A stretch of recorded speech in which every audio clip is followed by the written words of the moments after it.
Salut și bine venit în călătoria mea. Numele meu este Alesiu. Să începem.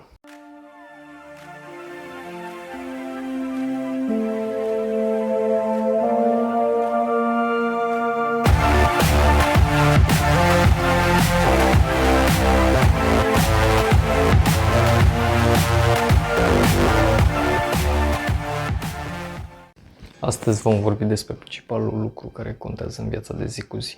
Acesta este self-discipline. Noi o să traducem autocontrolul. Acest autocontrol se referă la faptul că tu ar trebui să nu te gândești la lucrurile negative, ci doar să te gândești la cele pozitive. E greu, dar trebuie să faci chestia asta. Pentru că nu poți să te gândești zilnic la cei care îți zic că ești urât, să te gândești la cei care îți spun că nu faci o treabă bună.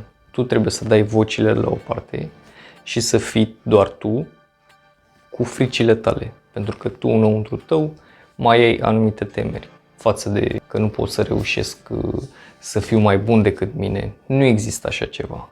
Cu disciplină și cu antrenament, cu învățare poți să ajungi la un nivel mult mai sus. De ce? Pentru că tu ești singurul care poate schimba chestia asta. Cum poți schimba chestia asta? Este în primul rând să ai în fiecare zi măcar 10 minute să stai cu tine. Să te gândești, să pui ordine în gândurile tale și să nu mai asculți de ceilalți din jurul tău.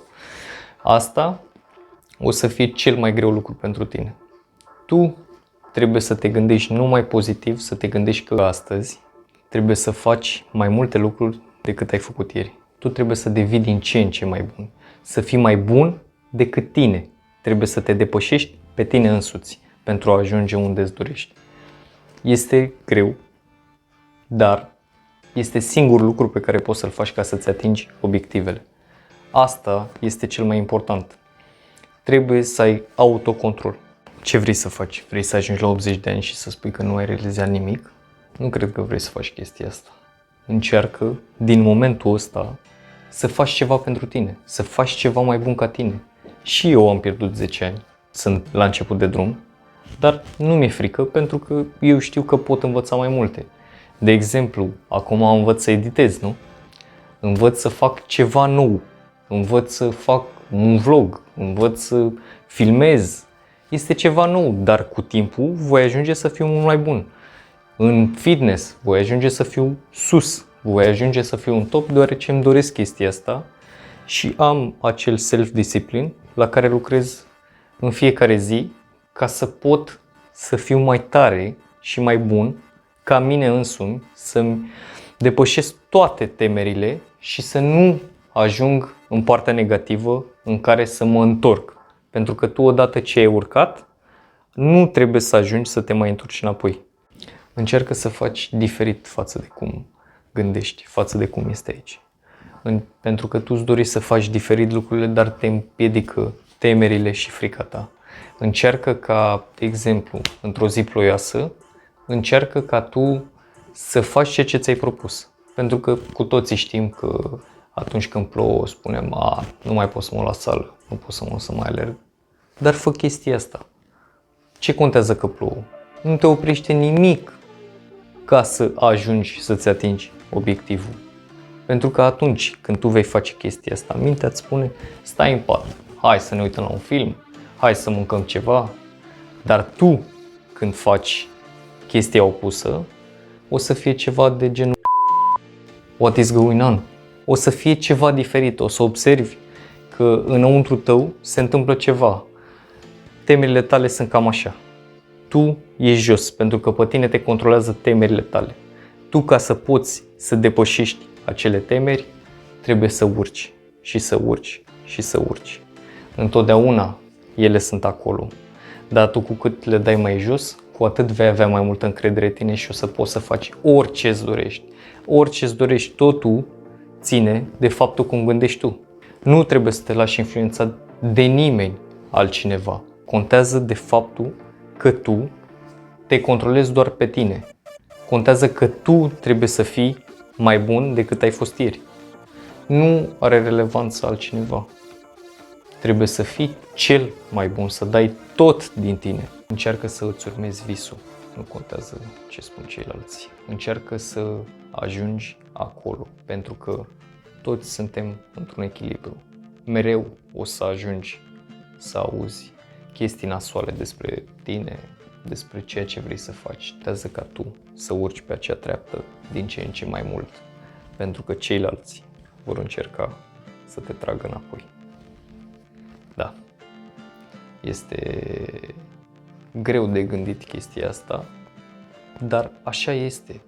De asta există chestii negative și chestii pozitive. Cu mintea ta poți să faci chestia asta.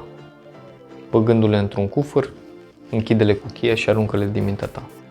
Tot negativul trebuie să dispară din mintea ta. Trebuie să te gândești mereu la pozitiv. Trebuie să-ți urmezi calea pe care vrei să ajungi. De exemplu, eu am avut 97 de kilograme. Acum am ajuns la 63. Este greu? Da, este greu, dar o să fii mult mai mulțumit de tine. Mult mai extaziat de faptul că tu poți să faci orice. Nu există să nu poți.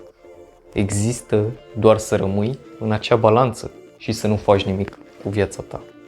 Pentru că doar noi ne controlăm pe noi înșine. Nu există altcineva.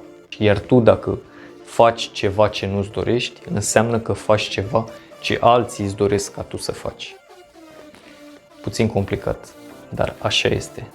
Dacă nu ajungi să-ți îndeplinești visul tău, nu ajungi să trăiești viața. O să vezi că atunci când faci exact ceea ce îți dorești, nu contează banii. Crede-mă, nu contează banii. Contează faptul că tu vezi numai binele din jurul tău. Contează că tu îți vezi viitorul. Vezi că vei face ceea ce îți dorești. Da, o să observi chestia asta. Pentru că viziunea din capul tău începe ușor, ușor să devină realitate. Dar trebuie să muncești mult și în fiecare zi să înveți câte ceva nou. Să nu te întorci acolo de unde ai plecat. Nu ai avea cum, pentru că ai mai multe achievement-uri. Dar nu te lăsa niciodată. Există eșecuri. Există chestia asta. Normal, dar tu trebuie să înveți. Pentru că tu, dacă nu faci ceea ce îți dorești, nu o să ajungi niciodată acolo. Să zicem că noi suntem așa, da? Ca să ajungi aici, trebuie să faci un pas. Tu, faptul că nu faci nimic, rămâi aici. Faptul că ai făcut acel pas și a fost un eșec, nu înseamnă că te-ai întors. Pentru că tu deja ai învățat ceva. Tu deja știi mai multe decât știai dacă nu ai încercat. Așa că pune-te bine și gândește ceea ce zic. Pentru că altfel nu o să realizezi nimic din ceea ce ți-ai dorit. Și mai încolo o să regreți. Stabilește-ți un obiectiv mult mai bun. Trebuie să te gândești la ce poți tu să fii mai bun. Eu mi-am stabilit obiectivul să fiu numărul 1 în fitness pe partea de influencer. Vreau să ajung atât de departe încât să fiu numărul 1, să fiu mult mai bun decât ceea ce pot să fac eu. Eu am o viziune și știu că pot să fac chestia asta cu multă muncă. Cu multă muncă și mult antrenament. Eu vreau să văd adevărul din spatele muncii și să vedeți cât de greu este să faci acest lucru, să ajungi acolo. Trebuie să muncești din greu ca să poți să ajungi acolo. Nu înseamnă că trebuie să stai în pat. Nu vine nimeni la tine să te ridice de acolo și să spună tu o să fii numărul 1 ca influencer, tu o să fii orice altceva. Nu. Doar tu poți să schimbi chestia asta. Doar tu poți să faci chestia asta. Este simplu, este real. Nu o să se întâmple nimic altceva dacă tu nu faci chestia asta. Vreau să vă ajut să vă schimbați mentalitatea. Pentru că altfel nu o să reușiți. O să rămâneți aici. Pentru mine este primul pas.